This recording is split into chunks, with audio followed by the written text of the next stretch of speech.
Bom dia a todos. Vamos dar início ao nosso encontro de pesquisa, o segundo. E a gente vai ter, então, a presença de dois estudantes, o Gladstone, que é do doutorado do Dinter, né? E o Marcelo Toledo, que é aqui do doutorado do PPGA. Ambos vão apresentar aí os seus projetos. O Marcelo Estão me ouvindo agora? Sim. Sim. O Marcelo já qualificou e o Gladstone... Já qualificou, Gladstone?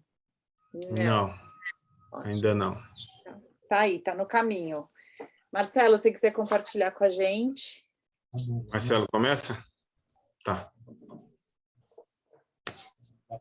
Bom dia a todos. Obrigado pelo convite. Luciano, Selma, todo mundo. E estou muito contente de estar aqui com vocês, apresentando já um trabalho qualificado, que até me deixa mais tranquilo para apresentar. E a ideia, logicamente, é contar com a colaboração de vocês aí. Qualquer dica, qualquer observação é sempre muito bem-vinda. Então, a ideia aqui da tese vai ser o desenvolvimento do estudo, né? Onde a ideia é estudar o impacto da relação que os tutores têm com seus pets na experiência de consumo desses no pet shop, em pet shops. Então, todo o projeto de pesquisa, todo o estudo, todo o levantamento de literatura foi realizado tendo como ponto de partida, né, a resposta desta pergunta. Que, na verdade, é uma coisa que até avançou na qualificação, talvez, que a pergunta não são nem quais são os fatores, né, que impactam a experiência do consumo, mas sim se realmente a relação, né, do tutor com o pet impacta nessa experiência de consumo. Está muito claro hoje para a gente, né? A gente quer estudar exatamente isso. O quão esse relacionamento impacta nessa experiência. Né? E aí a gente vai identificar exatamente o que acontece. Aqui está as dimensões que impactam, mas, na verdade, é identificar se realmente esse fator que é o relacionamento entre o tutor e o pet impacta nesta relação, né, do tutor com o pet shop. E a contribuição aí é a junção, né? A contribuição de todo esse estudo é a junção e a integração, a integração, né, das áreas de estudo de Pet Companion, que começou em 84, né, com a Richmond, e com experiência de cliente, que ontem eu descobri que começou em 57. Né? Ontem a gente fez uma atividade para a disciplina de evolução do pensamento e marketing, e eu tive que apresentar a evolução do conceito de experiência do cliente. E nas minhas pesquisas eu consegui até achar coisas até mais antigas até do que a gente está acostumado a afirmar, né, como o início de toda essa história. Mas a ideia realmente é conseguir integrar essas duas áreas, Pet Companion com experiência do cliente. Né? Aí, dois arcabouços conceituais estão sendo utilizados. O primeiro é a experiência do cliente, que começa, né, vamos colocar assim, com o Robert e o Richmond em 82, e aí o estudo que eu fiz foi até usar o Udemy em 2020, né, onde foi estudado a evolução desse conceito, né, de experiência do cliente, e a partir daí, a partir desse início, né, eu fui para um estudo de mensuração da experiência do cliente, porque o objetivo dessa tese realmente é fazer a mensuração dessa experiência, e para isso eu utilizei todos esses modelos aqui, descritos aqui embaixo. Então, desde o SEV-QUAL, né, do Parasuraman, que na verdade não mede a experiência do cliente, mede qualidade de serviço, né, até o último aqui, que é o InStore, o ISCX, né, que é o do Bustamante. Eu fiz um estudo de todas essas escalas, o que elas mediam, quais eram os indicadores que elas tinham, em quais áreas elas eram mais utilizadas ou foram utilizadas, e um dos critérios para a utilização dessas escalas foi, logicamente, uma revisão da literatura, e também o que ocorreu aqui é que essas escalas, eu não vou dizer que uma é derivada da outra, mas o que foi percebido durante o estudo é que todas elas têm em comum partirem sempre dos mesmos conceitos, terem dimensões comuns utilizadas, um cita o outro, que cita o outro, que cita o outro, uma evolução do outro. Então, por isso que a gente chegou nesse set aqui de escalas. Né? E, a partir daí, eu fiz um estudo que foi tentar definir a semelhança das dimensões utilizadas. E a partir desse estudo, que foi feito de qual maneira? Eu peguei todas as dimensões de todas essas escalas, logicamente fiz um cruzamento, né? Eu cheguei que as dimensões mais utilizadas são essas daqui: dimensão social, cognitiva, sensorial, física e emocional. Para que eu fiz isso, né? Eu fiz isso para entender se a escala que eu ia utilizar, que eu vou utilizar para a mensuração da experiência do cliente, ela está refletindo, né, as dimensões mais utilizadas, ou mais citadas, ou mais estudadas hoje na literatura.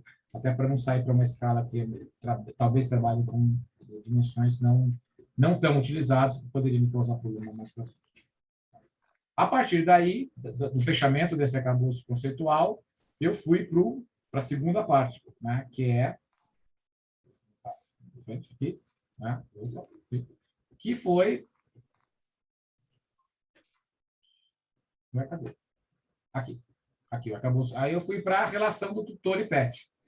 Fui entender isso, fui estudar isso, e tudo começa com Hirschman em 84, onde ela fala de Animal Companion, e nesse momento ela traça alguns papéis que o animal tem na vida de uma pessoa, que vai desde a parte utilitária, né, como posso dar um exemplo de um cavalo, um boi, ou alguma coisa assim, e vai até o status, né? Então, ela cria ali um range de dimensões, vamos colocar assim, de o que uma companhia animal é, e chego até o Holbrook em 2001, onde ele fala de amor incondicional, onde a gente começa a entender a relação do tutor e pet como uma relação afetiva, né? Uma relação afetiva, e aí ela fala do consumo sagrado, que é um consumo que transcende um consumo tradicional por necessidade.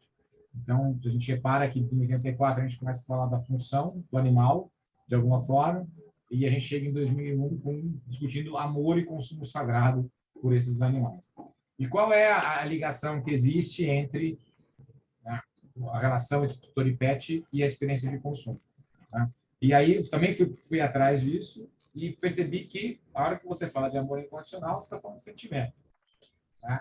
E o sentimento, ele impacta, né? Ele tem um aspecto emocional do consumo que está ligado a isso. E a partir daí, o que acontece? Isso tudo deriva para uma experiência. Então, o grande estudo que eu gostaria de fazer, ou o estudo que eu gostaria de fazer, é o quanto esse sentimento, né, impacta exatamente nisso, né, nesse consumo que existe. E aí foi o grande achado, ou achado que eu tive, né, junto com a Luciana, para a gente poder juntar essas duas ideias, né, esses dois conceitos, e a partir daí ter a ideia para trás. Tá? Isso tudo gerou, tá? Gerou esse modelo conceitual, tá? Que não é mais este, inclusive já posso adiantar para você. Não, minto, é esse daqui sim, só que as hipóteses de H1, H4, H8, H14, né? Elas não vão ser mais testadas por já serem hipóteses já validadas pelos modelos. Mas, basicamente, então, a gente tem aqui a experiência do consumo em um pet shop, né? E a ideia aqui é testar se a experiência do consumo em pet shop ela impacta a satisfação do cliente com o pet shop, se a experiência do consumo no pet shop impacta a lealdade no pet shop, e se a satisfação que um cliente tem no pet shop, ele impacta a lealdade que tem. Tudo isso moderado pelo quê? Moderado pela relação entre tutor e pet. Então, a grande contribuição da tese é exatamente esse H15, que daqui a pouco não vai ser mais H15, que é entender se esta relação aqui realmente é moderada por essa relação. Tá? Então, a ideia realmente é testar se esse efeito aqui de moderação ele existe ou não. Tá? Ou, logicamente, esse modelo aqui também vai ser testado, mas a ideia sempre é esse impacto aqui é o maior ou o principal desafio nesse ponto de vista. E aí, coisas interessantes que eu posso citar, né? Quando a gente olha para esta parte aqui do modelo, a gente enxerga aqui os indicadores muito alinhados àquele levantamento que eu fiz, né, sob o ponto de vista das escalas que são utilizadas. E aqui também a gente vê indicadores bem curiosos, né, sob o ponto de vista do que é a relação entre tutor e pet. Onde a gente vai desde uma relação simbiótica, passa por uma coisa interessante, que é o antropomorfismo, que é uma coisa que até a gente, o Alessandro até tocou nesse assunto no trabalho que ele fez lá de Brand Love, né? A gente começa a dar atributos pessoais às marcas também. Então, foi bem interessante. Eu lembrei disso na hora que ele estava falando lá. Né? Limites, né? Os limites que você dá ao seu cachorro, no caso. Né? Percepção. Então, tem umas coisas bem interessantes aqui. É bom ressaltar que o estudo ele vai focar em tutores de cachorro, de cães. Tá? Então, a ideia aqui é a gente ter isso muito claramente sobre o ponto de vista de cães. A gente não vai testar para... A ideia não é fazer isso para tutores de gato ou de outros animais, mas sim para cães. Então, a ideia... Esse modelo, na verdade, vai ficar em relação a tutor e pet, experiência de consumo, satisfação e lealdade. Tá? Para isso, essa parte aqui do modelo, como eu falei, dessa escala aqui, a In-Store Customer Experience, do Bustamante. Então, a ideia é utilizar essa parte do modelo que eu me apropriei do estudo do Bustamante do Google. E aqui em cima, né, o Dog Companion Experience do Dotson do Hyde, também, que é um modelo já testado, né, consagrado lá fora. Okay? E para isso, a partir daí, a gente já está numa fase de campo, como a gente estava conversando aqui antes de iniciar, a validação dos construtos do modelo teórico proposto. O questionário foi aprovado ontem, né? E a gente já vai para pré-teste para validação do modelo. A partir da validação desse modelo é feita uma análise confirmatória, para ser feita uma survey, e a partir daí uma análise final para o aceite ou a recusa das hipóteses. E a partir daí entender, né, se realmente aquilo que eu queria estudar, que era essa relação aqui, ela realmente existe ou não. Torço muito para que ela exista, né, porque realmente vai ficar uma coisa muito bacana, uma contribuição legal que essa tese pode dar aí para os estudos de Customer Experience nesta área, né, desse mercado pet, cada dia mais tem crescido. A gente tem visto cada dia mais estudos sobre isso. Ontem eu ainda participei, assisti uma banca aqui mesmo na escola, né, de um mestrado falando sobre isso. Então, a gente já vê esses assuntos se tornar recorrentes de alguma maneira, devido à importância que ele tem em comportamento de consumo. Gente, era isso. Muito obrigado. Estou aberto a dúvidas, perguntas e tudo mais. Obrigada, Marcelo. Que banca que você assistiu? Eu preciso ver o nome da aluna aqui. Mas aonde? No PPGA? Era um mestrado, não era? Era de mestrado. Eu acho que era uma qualificação de mestrado. Não, era banca mesmo. Era banca mesmo? Tá. Quem, professor? Era a Rafa e a Suzane. Ah, que era eu lembrei. É da Daiane. Isso mesmo. Da Daiane. Ah, eu não sabia que ela fez de pet shop. O que ela fez? Ela fez uma quali para entender, era relacionamento, realmente, né? Mas ela queria entender o relacionamento os relacionamentos que existem entre o que o cachorro significa para o dono, para o tutor, nas fases de vida dele. Então, ela fez uma quali. Ah, e ela aplicou, então, o Richman, porque o Richman que fala das fases. Foi, exatamente. Ela criou quatro categorias, né? Que vai desde o nascimento do cachorro até quando ele... Marcelo, eu estou olhando aqui, não sei se é essa que vocês viram, que você assistiu, que é Ana Vitória. Essa mesmo. Ah, é do Minter. Que fez relação... Exato, Minter. que ela foi defesa do Minter, ela fez a relação humano-pet, significados e reflexos no cotidiano. Ai, que legal, eu não sabia. Era da Ana, então. Foi bem legal, porque, assim, a literatura dela, eu assisti exatamente para ver isso, né? A literatura estava super alinhada, foi bem bacana. Que legal. A Ana é ótima. Eu até aproveito para fazer um convite, né? Que amanhã não, na sexta-feira, tem a defesa do Benancil. E eu vou colocar aí no grupo, é bem interessante o trabalho dele, vai discutir a competição pelo milho lá no Mato Grosso, né? Pelas usinas de etanol, pelas tradings, é bem interessante. E aí, quanto isso está afetando a performance dos suinicultores. Bem legal. Muito bem. E aí, quem gostaria de fazer comentários e sugestões para o Marcelo, que está aí já para fazer o pré-teste? Marcelo, eu achei sua apresentação hoje bem mais clara, bem mais segura. É legal, né? Quando a gente passa um tempo, a gente vai ganhando maturidade, assim, quanto mais olha, né, para o modelo, mais... parece que ele sai natural, assim. Isso relaciona com isso, vou medir com essa escala. Isso relaciona com isso, vou medir com essa escala. Parabéns, gostei mesmo. Obrigado, Théo. Muito bom. Tem a pressão da banca, né, também. Isso ajuda. Agora o Marcelo está nesse desafio, eu acho que é legal contar, né, Marcelo? Então, essas escalas são todas importadas, estão todas em língua inglesa, então a gente está fazendo como manda o figurino, então o Marcelo traduziu com um nativo e passou para outros traduzirem, fazer a reversa, né? E aí o que a gente estava discutindo ontem, que mesmo fazendo essa tradução, algumas frases ficam muito fora do que a gente está acostumado, né, da nossa língua, né? Tínhamos em passivo, então essa era um pouco a nossa ideia de ajustar, para ficar o mais próximo do que é o jeito que o brasileiro fala e pensa, né? Que tem essas dificuldades. Então agora é subir lá no Question Pro e pressionar os alunos Assim eles responderem. Eu fiquei curiosa quanto à definição da amostragem, porque a gente sabe que tem algumas questões, às vezes, até por classe social, que faz com que a percepção fique um pouco diferente, né?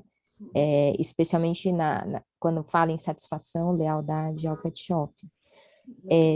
Tem alguns detalhes assim que vocês pensaram para a definição dessa amostragem? Eu não sei se as escalas também já trazem alguns filtros específicos, aí fiquei curiosa nesse aspecto.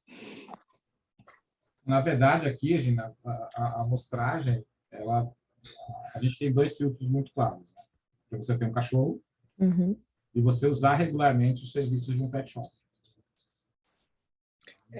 Aí acho que era legal comentar que, assim, você tem toda a razão, né? A gente vai ter que fazer um recorte, a gente vai fazer um recorte num bairro, né? Para facilitar essa coleta, porque esse texto que ele usa, esse Bustamante, ele faz uma coisa muito interessante, ele faz essa aplicação tentando modular o que seria o mais próximo do que a vivência da pessoa. Então, eles entrevistam as pessoas dentro do pet shop. E aí foi um pouco nessa linha, né, que a gente pensou, e aí como o Marcelo mora no bairro de Moema e tem muitos contatos lá, então a ideia é fazer esse recorte, então vai ser uma classe social mais alta, isso vai aparecer porque a gente vai coletar. Talvez a gente consiga ter a gente vai usar como, digamos assim, né, moderadores, precisa ver se tem teoria para sustentar, mas assim, sexo, né, gênero, se isso aumenta ou diminui para homem e para mulher, né, se tem alguma variação dentro desse público para renda, né, que eu acho que vai ser difícil, porque vai ter que todo mundo na mesma classe ali, né, Moema ainda, né, se fosse, sei lá, né, se fosse Vila Mariana, eu acho, ainda é mais diversificado, né, Tatuapé, mas Moema acho que não. Então, alguma coisa nesse sentido, assim, né? Renda, idade. Será que mais velhos têm comportamentos diferentes de mais novos? Tem outro lado também, Gina, que é o serviço que ele usa. Então, por exemplo, se ele usa banho e tosa, ele tem um perfil. Se ele usa creche, daycare, ele tem outro perfil. E frequência, né? Que a gente falou. Você botou frequência lá também, né? Então, o que acontece? Você tem alguns cortes, e a renda, logicamente, ela é um corte pelo bairro. Né? O fato de você usar o pet shop já é um corte, Agora, o serviço também muda muito. Eu fiquei pensando nisso porque eu faço parte do público de tutores, mas eu tenho aspectos diferentes. Por exemplo, eu tenho um pet shop da minha preferência, em que eu levo a minha cachorrinha para fazer banho e tosa. Porém, o meu consumo de produtos é online, é num pet shop online. Sim. Então, aí eu não sei se muda um pouco a percepção. E aí, rapidamente, eu lembrei de uma professora da minha graduação, que ela tinha um apego muito grande ao cão dela, e ela falava que tudo na vida dela era muito determinado pela escolha do cão. Ela falou que até o carro que ela ia comprar, quando ela chegava na concessionária, o cão entrava no carro. E ele escolhia. Adorei isso. Ele escolhia. E na época a gente falou, não, mas como pode isso? Ela falou, ele vai andar junto comigo. E eu confio no sentimento dele. Mas como Ele é que não ele fala para ela? Olha, Ele gostei entrava, ela deixava mandava deixar os carros abertos e ele entrava no carro. Nossa, que socorro! Aí ele escolhe o carro de mais alto valor, né? Ele escolheu uma Mercedes. Pois é, mas ela vivia com esse cão, acho que é a vida dela, então ela valorizava demais, era ela e ele o tempo todo. Tô lembrando, a gente aqui também tem uma outra hipótese, muito boa essa discussão, né? Que é a história dos lares unipessoais ou não. Então, eu não sei se ela morava sozinha, mas Sim. tem uma outra hipótese, né? Que é essa história de se o cara mora sozinho, a importância do bicho é muito maior, né? Sim, era esse o nível dela de É. relação. Eram Mas os isso a dois. gente vai... Isso é engraçado hoje, né? Porque isso a gente pega, né? Que é porque olha o que você falou, né? Quando você vai para um consumo mais semelhante ao consumo humano, que é o consumo de bens e serviços, né? Bens, se você vai no online, aí o seu comportamento é um. Agora, sim, e é isso que eu quero, e é isso que a gente quer descobrir. Uhum. Você vai no pet shop da Banitosa porque você também acha que ele gosta. Sim. Né? É tanto que eu mudei de pet Então, shop se por você conta que achar eu que ele não sinto. gosta, você já muda. Eu Então, sinto que a segurança dela. Ele nesse volta lugar. mais feliz ou menos feliz? menos feliz. E isso tem a ver com esse dog companionship que você tem. Porque tem umas perguntas, é muito legal essa escala dele, né? E ele tem umas perguntas assim, tipo, eu compro produtos de luxo para o meu dog, ele que faz as decisões, né, Marcelo? Ele toma as decisões. Ele toma as decisões. Aí eu até troquei, porque tinha assim, eu deixo ele usar a mobília, eu coloquei, aí bota sofá, né? Eu deixo ele subir no sofá, porque para a gente é o mais, digamos, fácil de entender, assim. Pô, na minha casa, meus cachorros não entram em casa e muito menos sobem no sofá. Entendeu? Então tem duas coisas. Eu tenho que pedir licença para eu ficar no sofá. Para você sentar, né? Eu não estou atrapalhando, né? Eu estou imaginando o cachorro da professora saindo emburrado da agência porque ela não comprou a Ferrari que ele queria. Pois é. Ela tem que ver bem onde ela leva esse cachorro, hein? Porque já pensou? Ela já combina com o vendedor, ó. Aquele, você deixa só ele. É uma coisa que eu quero saber, entender também, Gina, é isso, o grau de companionship atrelado ao serviço prestado. Isso é uma coisa também bem interessante, porque uma coisa é você levar, como quem tem cachorro aqui, leva para Banitosa. Outra coisa é quando você começa a dar hotel, creche, festa junina. Eu estava comentando com a Luciana, vou daqui a 2 semanas, eu tenho uma festa junina na creche, uma creche. Festa junina, barraquinha, não sei o que, os cachorros têm que ir. E trajado, pintado. E eu estou preocupado, aí que a minha não tem roupa junina, tem que comprar. Estava vendo onde que eu vou, estava vendo na internet, né? Onde que eu compro um vestido junino. Eles não têm? Eu não acredito que esse pet shop não tem. Não, mas eu vou oportunidade. Peraí, a minha cachorra vai com uma roupa. Peraí, vamos organizar esse negócio. A sua cachorra tem que ir com a da estilista. Tem que ir com uma roupa condizente a ela, é a minha. Sob medida, tá pensando o quê? Mas elas são você fica preocupado, é isso que eu falei, essa conexão, né? Tem gente que fala, vamos lá, né? É o grau que você dá de antropomorfismo da relação que você tem com o animal. Tem que ter um vestido para ele. Como você não vai na festa junina sem vestido? Depois eu quero foto. Alessandro está querendo falar, coitado. Fala, Alessandro. Eu não sei. Eu estou aqui em Moema, o que mais tem é gente passando com cachorro aqui, mas realmente isso vai interferir de alguma forma. O que eu ia falar é o seguinte, você já conheceu o Elton? Sim. Não, eu ia falar isso, não, eu ia apresentar, porque o Elton estuda Pets e ele trabalha na Pets. Então, ele foi para Pets? Ele estava na Premiere. Mas a Premiere é da Pets, não é? Não sabia. Eu acho que não é? Eu entendo que sim. Jura? Não. Não é um laboratório? Não sabia, juro para você. Não sei, para mim, eu sempre associei. Mas tudo bem, para mim era fazer parte do grupo. Mas se você já conhece o Elton, então tudo bem, só ia apresentá-lo porque pode ser importante. Tá? Aliás, o Elton vai estudar isso, Marcelo? Porque ele estudou isso no... Ele vai continuar estudando Pet Shop? Isso eu não sei mesmo. Ele vai estudar Ele pets. estudou- Ele continua com pets. Não sei exatamente qual que é o objetivo. Ele está com o Júlio? Não, ele está com o Ilan e tem algum professor fazendo co-orientação com ele. Eu não lembro quem é. Você sabe quem é, tá? Eu não lembro. Nem sabia que ele estava com o Ilan. Para mim, eles eram, ele, Ana Júlia, tudo da Vivian, É né? Era a minha marketing. lembrança. Eu acho que é Suzane, viu? Que talvez ele tenha. Suzane, é verdade. Eu era tipo Silvio, eu era alguém, não era professor. Estratégia? Era professor, é alguma coisa... Ele saiu do marketing? Porque o Ilan é estratégia, né? Ilan é estratégia. Ilan é estratégia. Então, ele está com o Ilan. E tem um orientador, que eu lembro que entrou com o orientador, porque tem alguma teoria, alguma coisa que ele usava.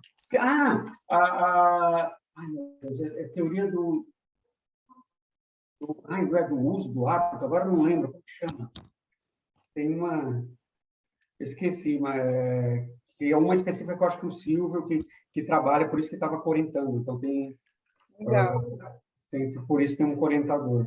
Amores, acho que a gente podia seguir para o Gladstone, né? Pode, vamos embora. Só antes do Gladstone falar, eu queria dizer que ele faz doutorado com a gente.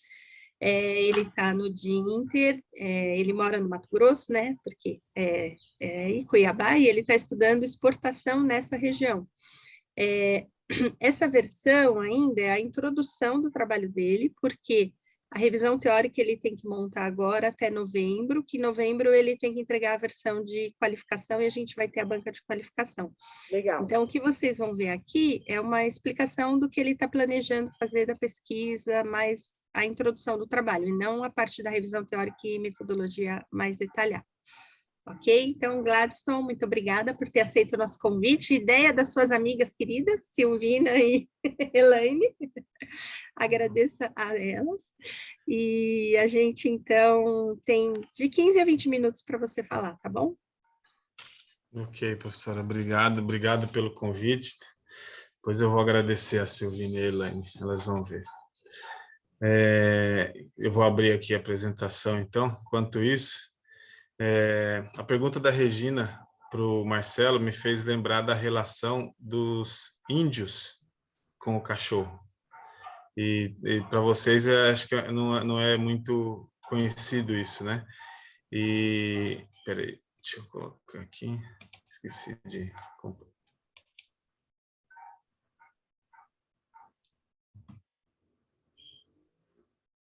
Sumiu aqui, só um pouquinho.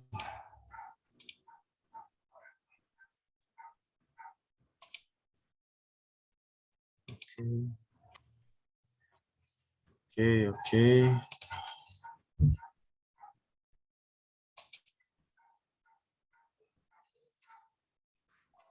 Tá aparecendo para vocês?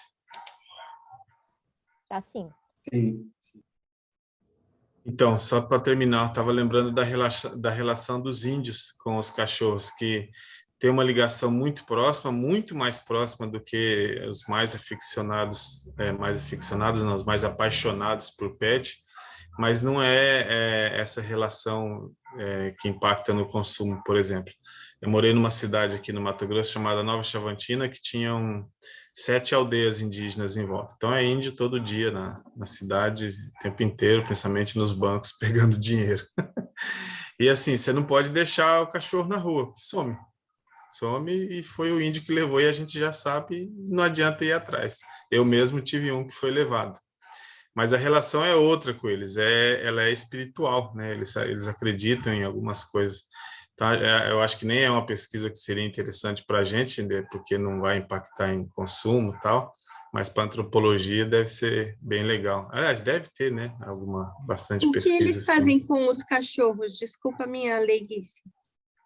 Levam para a aldeia, porque, entre outras coisas, o principal motivo é porque eles acreditam que os cachorros espantam os maus espíritos.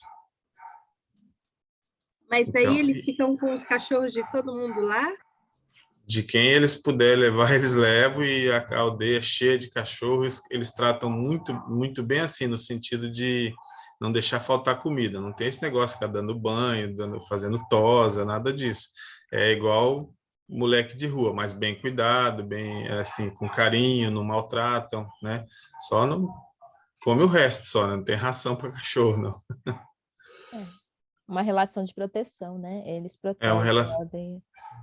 Exato, eles sabem que o cachorro protege eles à noite, principalmente, né, dos maus espíritos, e eles cuidam do cachorro naquilo que o cachorro tem necessidade, nada além disso. Não levam o cachorro para escolher ração nem o carro que eles vão comprar. Acho que não humanizam, né? Eu acho que a gente hoje Não, humaniza, né?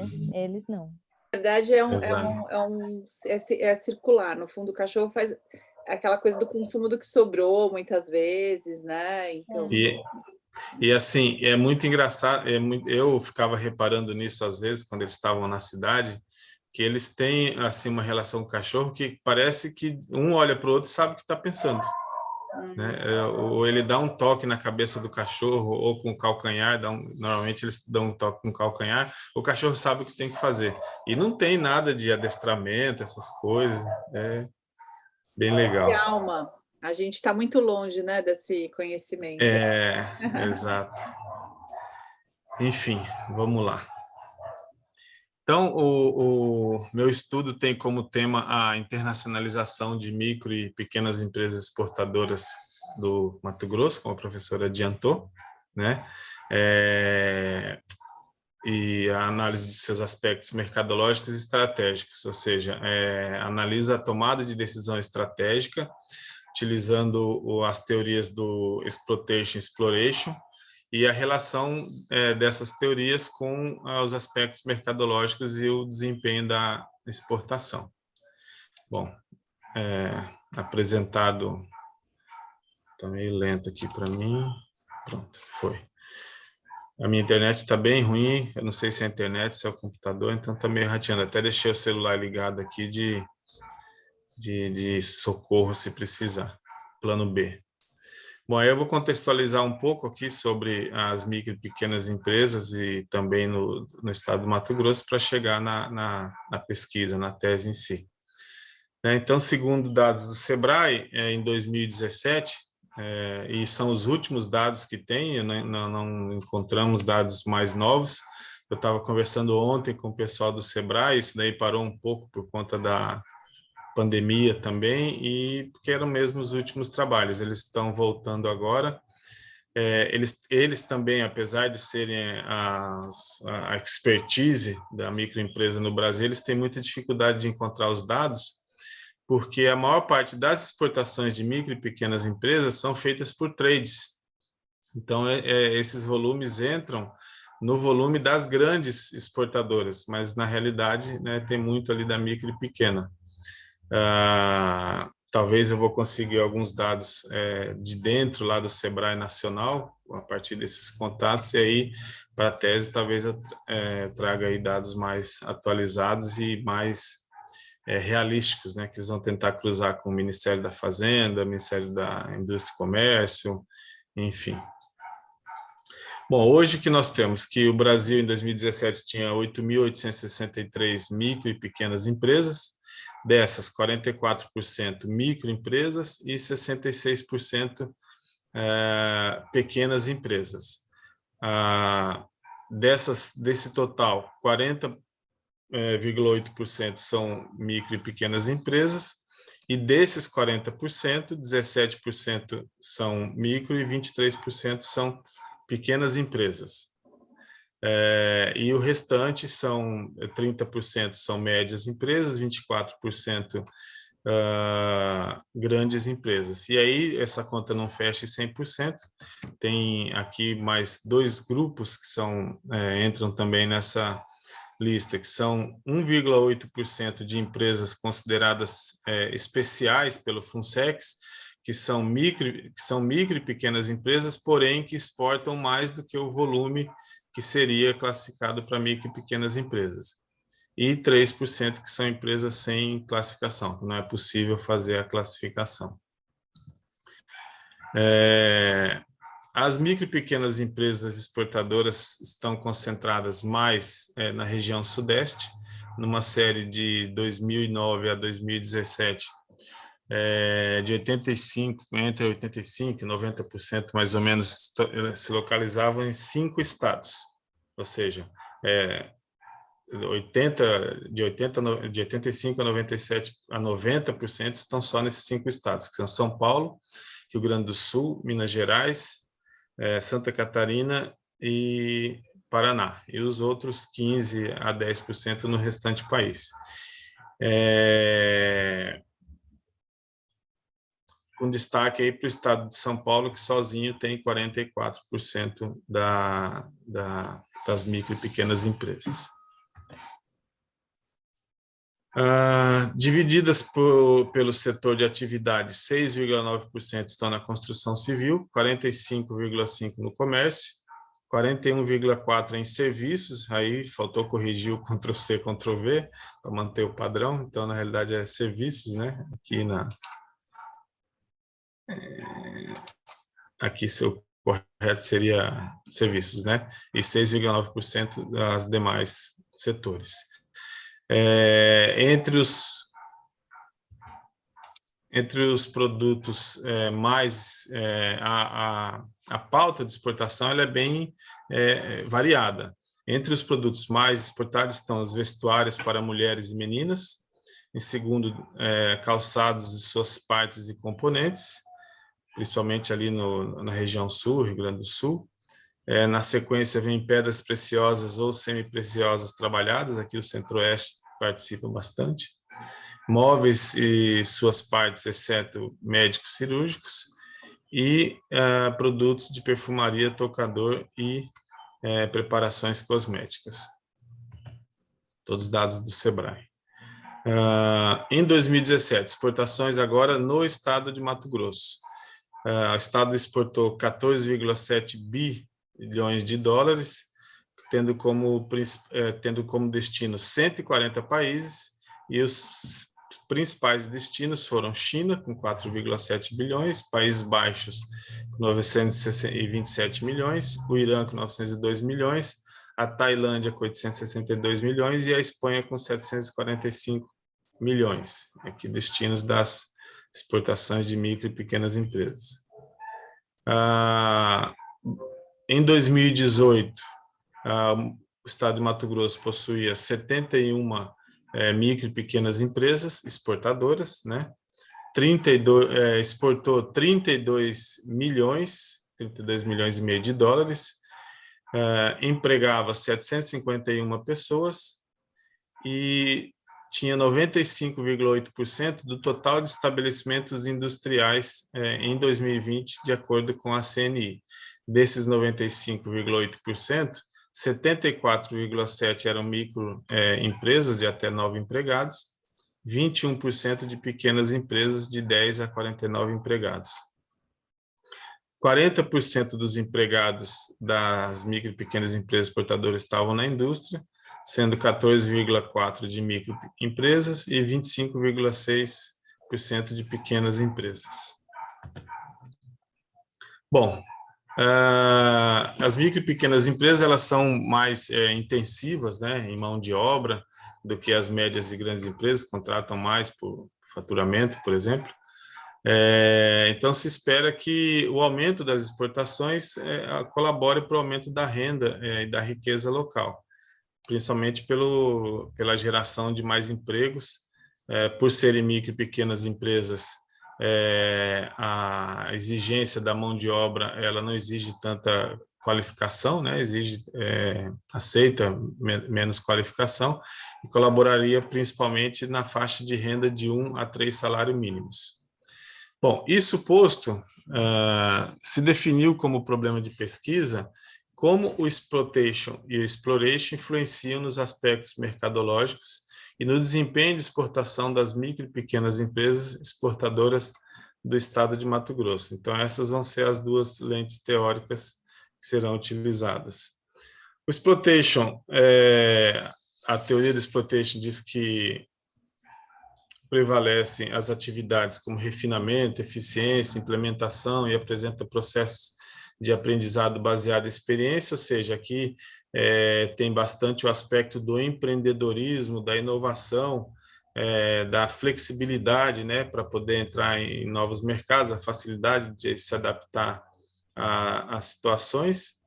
E o exploration prevalece perdão, eu inverti aqui, tá? A definição que eu dei é do exploration, que prevalece a aquisição, aprendizagem e aplicação de novos conhecimentos nos mercados atuais e novos. São empresas que tendem a investir na experimentação, pesquisa proativa e novas descobertas. Então, aqui que se caracteriza mais o empreendedorismo, como eu falei, a inovação, né? O exploitation já está mais baseado na padronização, no aproveitamento do conhecimento já adquirido, né? Prevalece as atividades como refinamento, eficiência, implementação. Então, supõe-se aqui que a empresa já entrou no mercado, e aí vai aproveitar esse conhecimento adquirido, essa expertise para conseguir manter os clientes e conseguir aumentar as vendas, né? Aumentar o desempenho de exportação. Foi definido como objetivo geral compreender a influência dos aspectos mercadológicos na exportação das micro e pequenas empresas no estado do Mato Grosso, em função da estratégia adotada conforme a teoria do exploitation e exploration. Esse aqui é o modelo que foi definido para realizar a pesquisa, né? Então, vamos analisar os aspectos estratégicos da gestão e como que o exploration e exploitation influenciam, né, impactam na definição dessa estratégia, como que os aspectos mercadológicos e também o exploitation e exploration vão impactar na estratégia de marketing internacional, com vistas para o desempenho da exportação. Então, nos aspectos mercadológicos, na internacionalização serão analisados a segmentação, posicionamento, o branding, estratégia de preço, comercialização, comunicação. E marketing digital nós tínhamos colocado, eu não tirei daqui ainda, foi uma falha, nós tiramos o marketing digital. Então, como objetivos específicos, analisar os dados de mercado de exportação do estado de Mato Grosso, por tipo, indústria, comércio e serviço, por setor, por volume exportado, por destinos, produtos exportados, empregos gerados, etc. A influência do perfil da empresa, né, com base na exploration e exploitation, na estratégia de marketing internacional e na manutenção de clientes no exterior. E a influência dos aspectos mercadológicos na estratégia de marketing internacional e manutenção de clientes no exterior. A literatura sobre micro e pequenas empresas é vasta, né? Porém, a gente vai aproveitar aqui o corte local. A literatura sobre exportação voltada para micro e pequenas empresas no estado de Mato Grosso é pouco explorada. E com essa lente teórica, então, não encontrei nada. A exportação é o modo de entrada mais utilizado pelas empresas no processo de internacionalização pelo menor custo e menor risco. Tanto a exportação quanto as micro e pequenas empresas têm um papel relevante na economia, né? No contexto socioeconômico dos locais, né? Da nação, do estado. A entrada das micro e pequenas empresas no mercado externo via exportação oferece um maior grau de flexibilidade, a empresa tem mais facilidade de adaptabilidade, né? O sucesso na exportação para micro e pequenas empresas é relevante para o contexto socioeconômico, como eu disse, para os governos, né? Para a questão aí da balança comercial, por exemplo, e vai contribuir para o desenvolvimento econômico das nações. Através da melhoria de renda e da riqueza. Então, esses pontos justificam a escolha do tema de pesquisa. Como metodologia, será desenvolvida uma pesquisa qualitativa e exploratória, baseada em estudos de casos múltiplos. Para o levantamento dos dados, serão entrevistadas 4 das 71 micro e pequenas empresas exportadoras do estado de Mato Grosso, levantando aí, né, elencando os setores, o tipo, indústria, comércio, serviço, volume exportado, por destinos, produtos exportados, empregos gerados com o intuito de entender, né, de verificar o modus operandi da gestão estratégica e do marketing da empresa para o mercado externo. A técnica utilizada será a entrevista em profundidade, entrevistando os gestores em cargos de nível estratégico, que sejam responsáveis pela tomada de decisão, pelo planejamento estratégico e pela comercialização. E para tratamento dos dados coletados no estudo de caso, será utilizada a técnica de análise de conteúdo com o uso do software Atlas TI. Por fim, se planejou por enquanto, né, a organização, a estruturação da tese em 5 capítulos: a introdução, a revisão teórica, a metodologia, a análise dos casos, a discussão dos resultados e as considerações finais. Por enquanto, é isso. Obrigado. Espero na próxima apresentação estar no nível do Marcelo, num nível de maturidade melhor e mais tranquilo para a apresentação. Obrigado, professor. Bom. Muito bom, Gladstone. Bacana. E eu achei que a escolha do tema é maravilhosa, né? Se explorar a questão da exportação e num estado que não está, digamos assim, né, no eixo sul, que tem um peso grande. Então, eu acho que você explorar esse mundo aí, né? Mas eu tenho algumas dúvidas, assim, não está agro aí, né? É tudo indústria, comércio e serviço, né?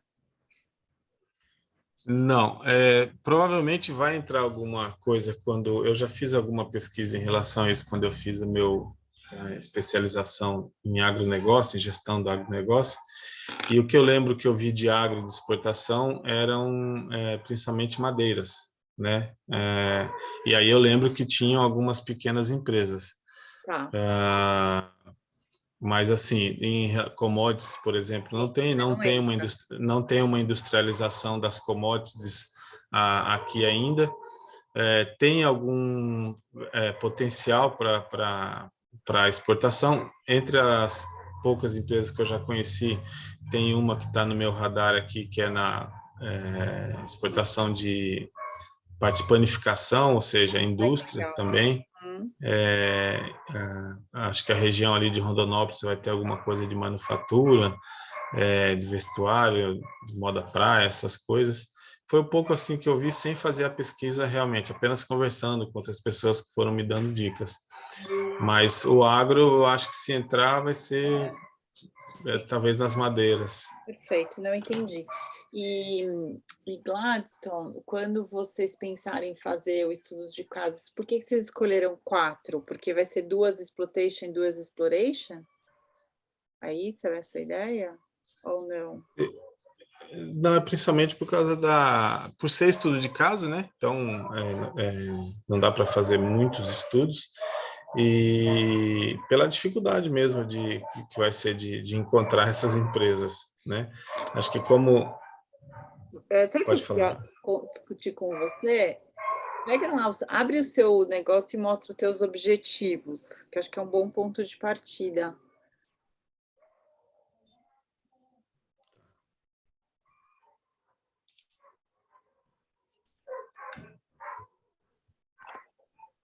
Vou abrir de novo.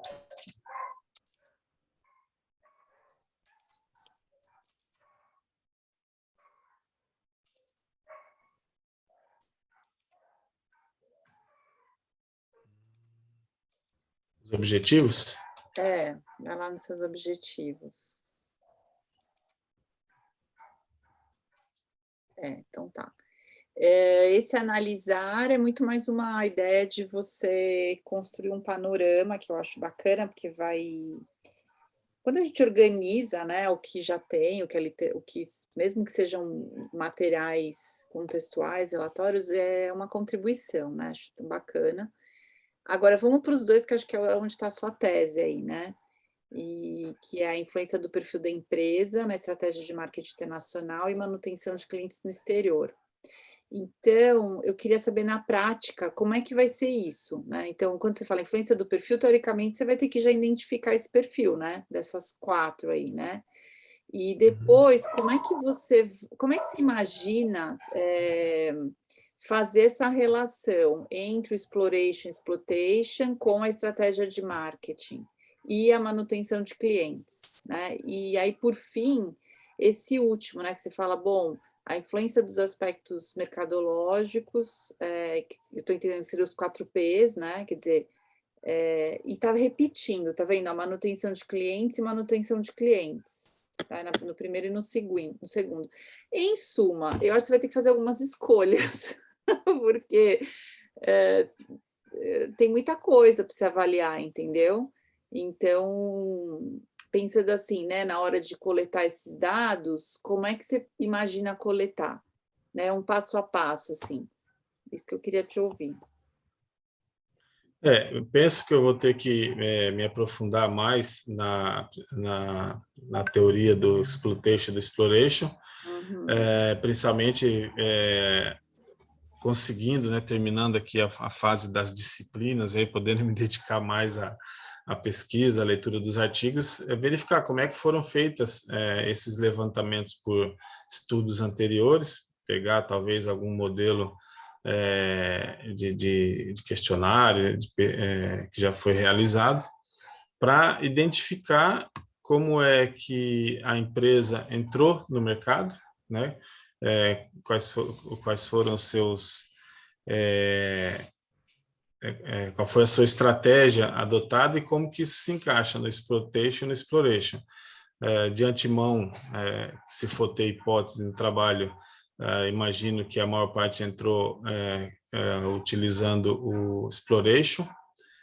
Essa é a dificuldade da pesquisa, né, com essa lente teórica. Agora a gente se arrepende de não ter estudado inglês quando teve oportunidade, porque a tradução, os dois se escreve exploração em português, e para fazer essa identificação no artigo e traduzindo é um trabalho. Mas, enfim, e aí entender como é que a empresa entrou no mercado e como que isso impactou no seu desempenho de exportação, né?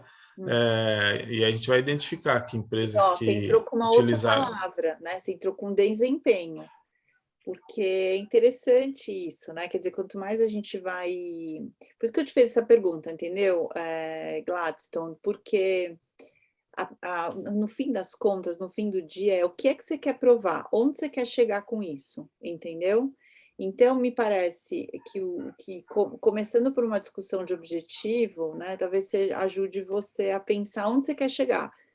Qual o seu produto final? Né? Então, eu sei que você ainda está explorando, né?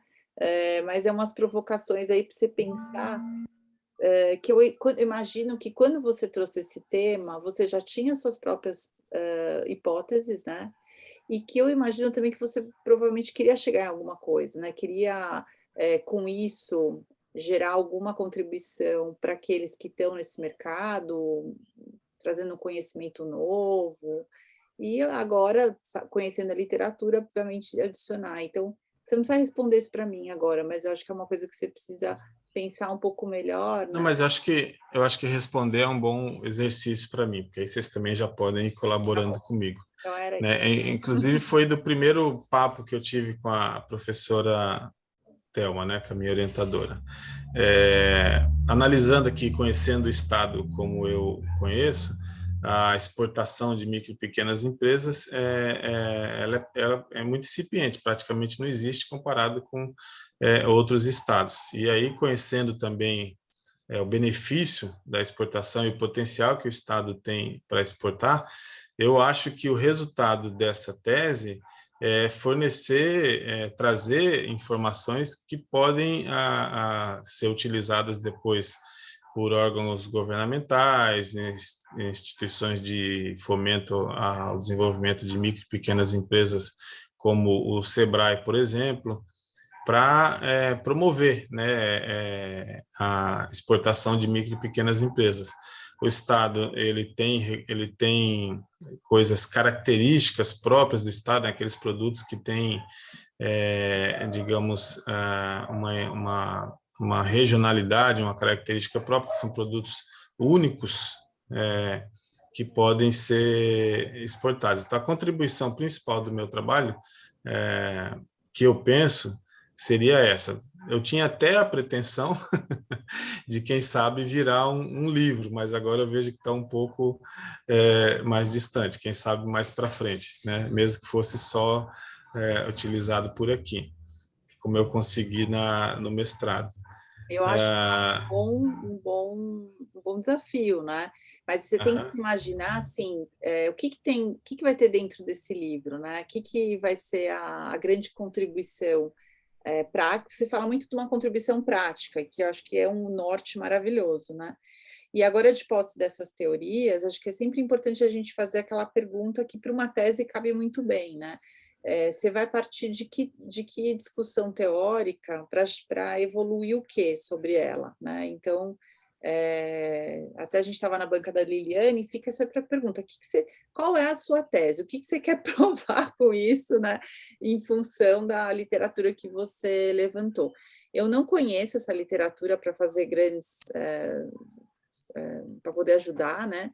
Mas olhando de fora, eu acho que tem um caminho de recorte mesmo, né? Que acho que a Thelma pode te ajudar bem aí, assim. Porque se você pensar, você já tem um corpo teórico de internacionalização, né? Que é essa exploitation e exploration, e mais decisões de marketing, que é outro corpo teórico, e mais desempenho, que é um pouco isso que você está tentando fazer, né?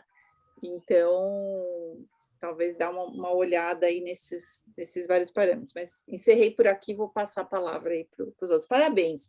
Importante, Gladson, você está caminhando, o seu tema é maravilhoso e eu te desejo muita sorte. O que a gente puder ajudar, estamos à disposição, tá bom? Obrigado, professor.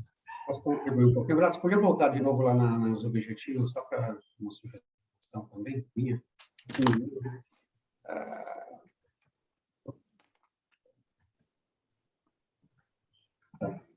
Tem uma coisa que eu fui meio que doutrinado na minha vida aqui com relação à questão da formatação. Você coloca o objetivo analisar os dados, depois você coloca a influência. O que você vai fazer com a influência? Levantar, analisar? Imagino que seja analisar, né? Então, eu acho que é legal colocar um verbo do que é que você vai, qual que é o objetivo. Porque ali você colocou a influência, mas o que você vai fazer? Provavelmente vai analisar, identificar, avaliar, sugerir, não sei. Então, eu acho que um verbo de ação que tem a ver com a questão desse objetivo específico. Não sei se me fiz claro, desculpa se estou sendo meio chato.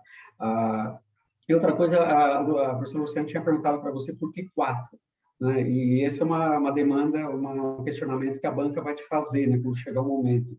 Então, só para te dar uma dica, eu fiz no mestrado um estudo múltiplo de casos e eu usei Eisenhardt para justificar as 6 pesquisas que eu fiz, as 6 entrevistas. Então, eu falei, olha, eu usei 6 com base, daí eu usei a literatura da Eisenhardt que justificava, ela falava para fazer entre 4 e 10, eu não lembro exatamente, mas aí eu tinha uma literatura, daí então eu usei com base numa literatura, não foi uma opinião minha. Então, talvez seja uma sugestão para você poder justificar quando alguém te perguntar por que 4. Tá ali a justificativa com base na literatura, só para dar uma sugestão para você. Ok, obrigado. Anotando aqui as Eisenhardt para eu verificar. Fala, Marcelo. Ô, Gladson, tudo bom? Muito bom, viu, cara? Beleza, Marcelão? Parabéns, cara. Parabéns. Muito bom. Cara, eu queria te dar, se eu puder te ajudar em 2 coisas, porque eu já passei por essa fase, né? E faz pouco tempo. Né? Uma coisa que a Lu falou, que eu estava dando uma olhada aqui, inclusive. Quando você fala de exploration, basicamente, eu estava pensando exatamente isso. Você está abrindo um negócio que parece que são 2 coisas distintas. E a hora que eu olhei para o teu modelo, eu falei, tive a mesma impressão que a Lu, é muita coisa. Né? E aí eu estava dando uma olhada, o que eles têm em exploration de comum. E, na verdade, eles têm o trabalho em relação à inovação. Então, como a Luciana falou, né, qual que é a lente que você vai trabalhar? Talvez seja uma lente de inovação, onde exploration é um método de se inovar. O exploitation é incremental e o exploration é radical. E aí talvez você possa partir, porque foi uma grande dificuldade que eu tinha. Eu tinha vários assuntos, mas eu não conseguia colocar todos eles embaixo de um só. Né? E, de repente, se você colocar tudo isso embaixo de inovação, então, quer dizer, o tipo da inovação, ela impacta na estratégia, que impacta no desempenho. E existem, não sei, estou viajando aqui, mas existem aí um tipo de estratégia que é a exploitation, que é a incremental, e a exploration, que é a radical disruptiva. Por que eu estou te falando isso? Eu fico pensando na hora que você vai entrevistar a pessoa. Como é que você vai chegar e falar, isso daqui é exploitation, isso daqui é exploration? Você vai ter que criar algum tipo de critério para carimbar a empresa. Né? Aí, quando você fala inovação incremental e inovação radical, deve existir na literatura alguma coisa que classifique isso de alguma maneira.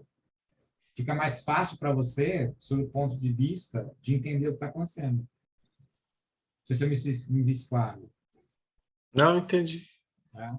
Porque senão você vai falar, porque eu estava dando uma olhada aqui, exploitation é um monte de coisa, exploration é um monte de coisa. Você vai ficar louco, cara, porque você vai começar a perguntar aquele monte de coisa, pega o que elas têm em comum e tenta ver a diferença.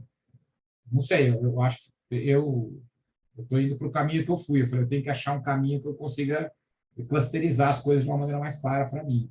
Né? E a hora que você fala de estratégia de marketing, é legal, mas, assim, é muita coisa. Eu fico assustado como colega.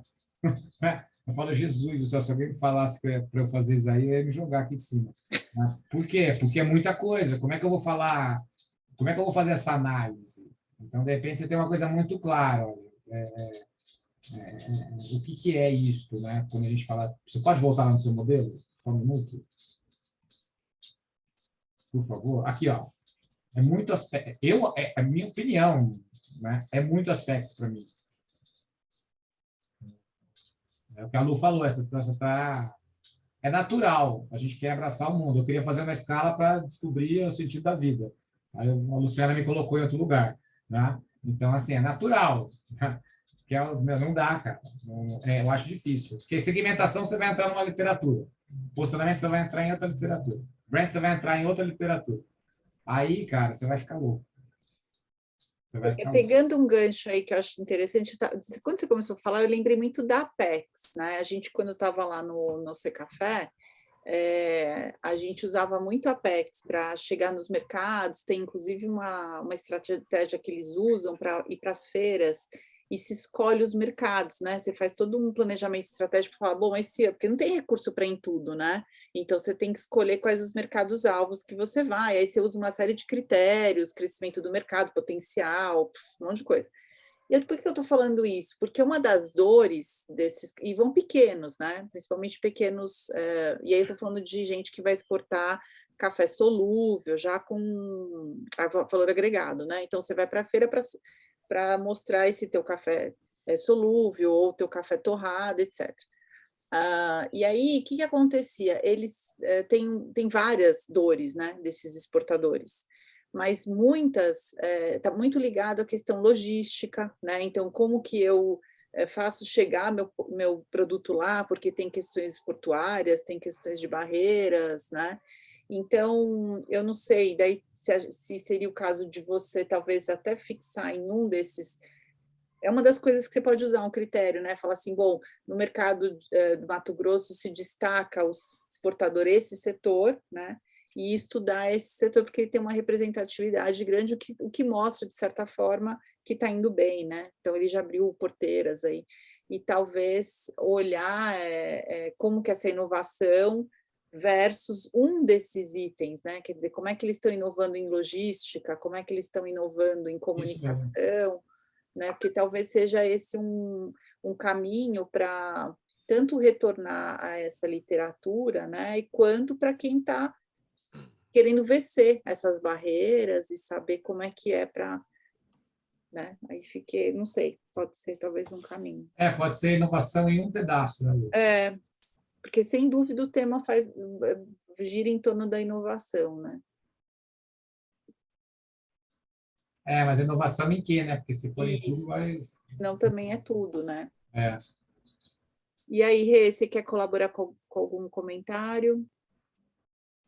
Eu dou parabéns pro Gladstone pelo esforço, porque nessa fase eu acho que a gente fica querendo abraçar muita coisa, a gente se encanta pelo tema e fica tranquilo, Gladstone. Eu acho que todo mundo aqui já passou por isso. Então, entende muito bem o que você está passando e tenho certeza que você vai encontrar um rumo. Eu acho que as ideias que foram colocadas aqui são muito boas para a gente dar uma filtrada. No início, a gente não pode não concordar com isso, mas confesso que depois tudo passa a fazer sentido. Viu?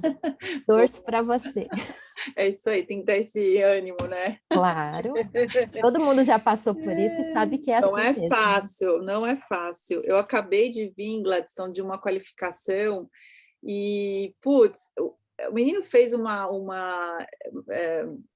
o referencial teórico dele é maravilhoso, você não acredita, a quantidade de coisas que ele leu. Aí você fala, bom, aí ele faz um roteiro. Aí a pergunta é assim, tinham 20 questões, cada questão dela dava uma dissertação, juro para você. Entendeu? Então é duro, né? Tem que fazer uma escolha um pouco, essa angústia que a gente fica, né? É a falta de noção de quem está no começo. Não, mas faz noção do perigo. Noção do perigo. Mas tem uma coisa que é legal, assim, olhando de fora, né? Tem sentido, cara.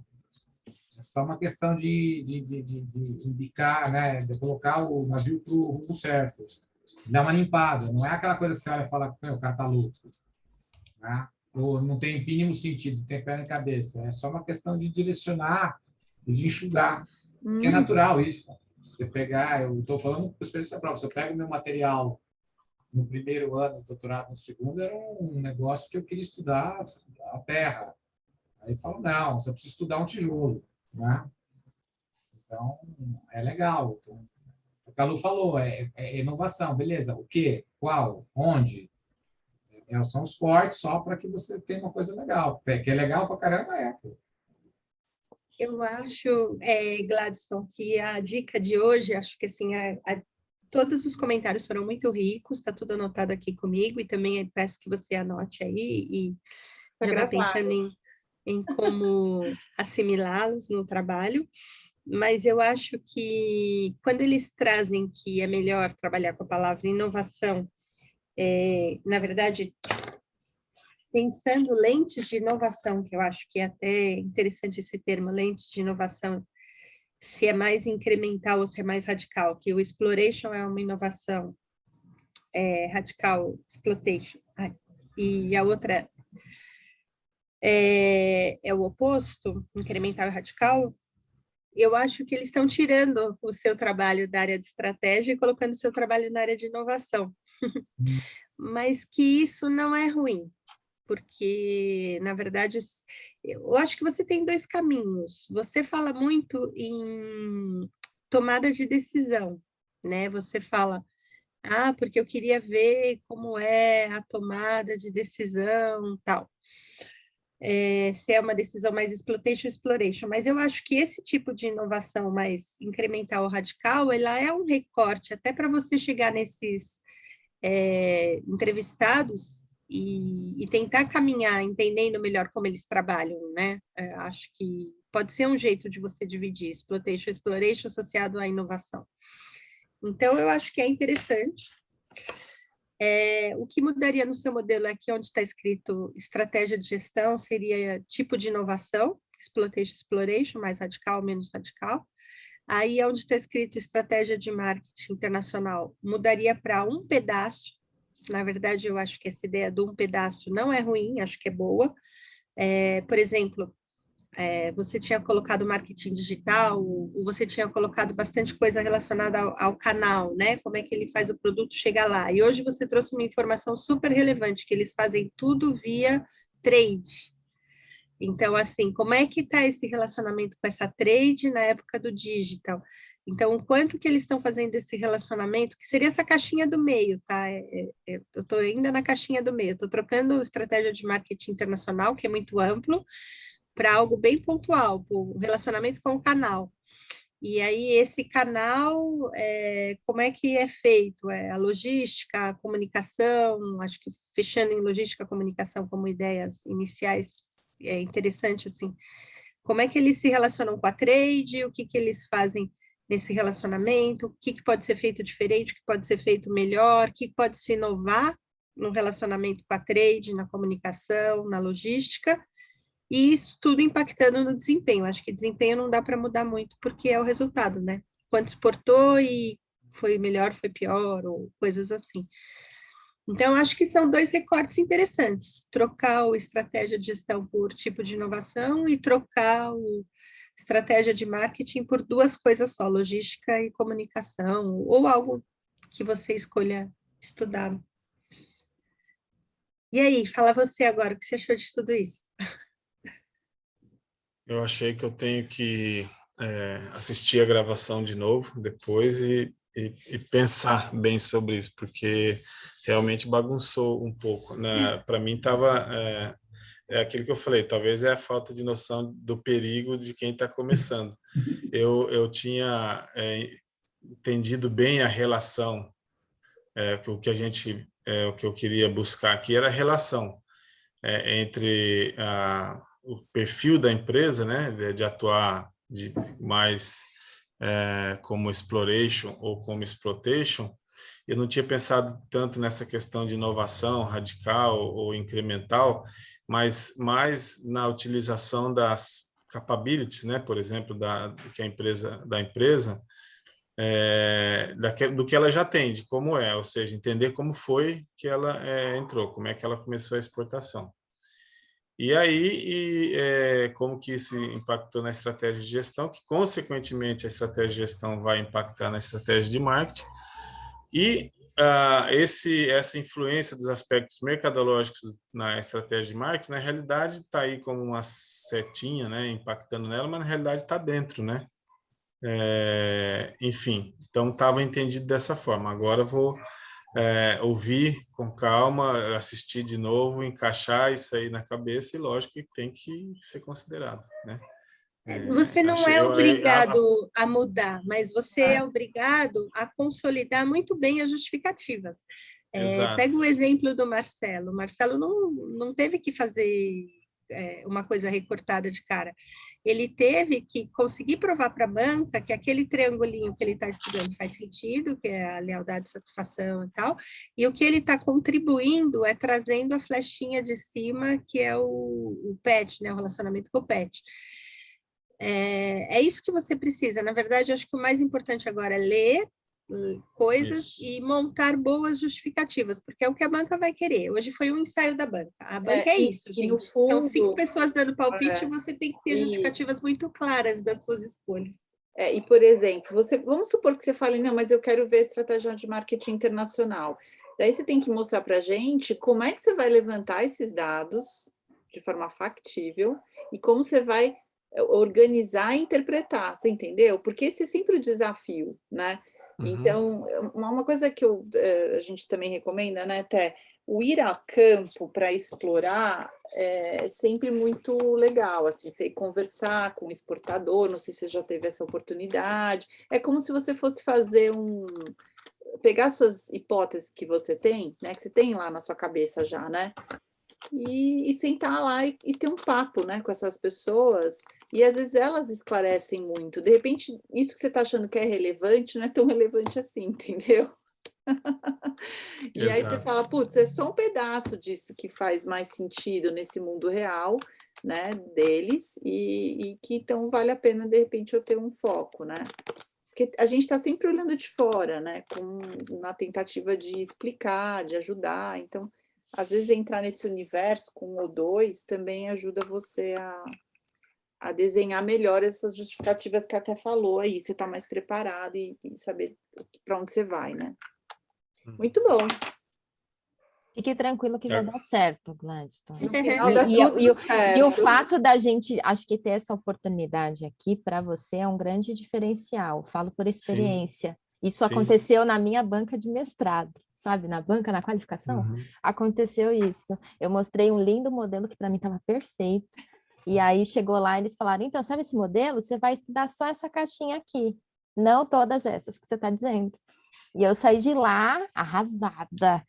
Mas no final, quando eu fui realmente desenvolver, eu falei, gente, eles estão com toda a razão. De onde que eu tirei que eu ia estudar 5 caixinhas? Não dá, não tem como. Essa é boa. Então vai por mim que vai dar certo. Não, eu acredito. Eu até expliquei como é que eu estava vendo, até para a colaboração de vocês mesmo, mas eu entendo que eu vou ter que, bom, pronto, me colaboraram com isso, agora deixa eu entender o que falaram para que eu possa, né, pensar. Bom, eu queria agradecer muito. Eu só agradeço, gente, só agradeço. Muito obrigado. Eu queria aproveitar e agradecer, né, a presença de vocês aqui. Obrigada. Acho que pode tirar o compartilhamento, Lu, e tirar um print antes de encerrar. Isso. Não, muito, muito bacana, né? A gente ter essas rodas de discussão, a gente aprende com vocês também, é muito gostoso. E contem conosco, né? Acho que obrigada aí pelos dois, né? Por eu agradeço, gente. Apresentarem, né? Trazerem, compartilharem, e também por poderem ajudar, né? A gente está sempre se ajudando aí, acho que esse é o objetivo principal aí do, né? O que você queria que eu fizesse? Tirar um print para a gente ter uma foto mostrando que a gente teve um encontro. Você é boa nisso, amiga. Vai lá, tira o print, aí a gente manda no grupo. Tá. Posso mostrar uma coisa para vocês? Eu vou parar a gravação, tá? Perfeito. O que a gente talvez possa deixar na gravação é o próximo encontro, né? Para quem eventualmente queira saber, né? A gente já tem essa data em agosto, né? Sinceramente, eu não tenho certeza, mas depois a gente manda no grupo. Realmente, procurando aqui não tem, mas então deixa, a gente vai parar a gravação e a gente se vê numa próxima.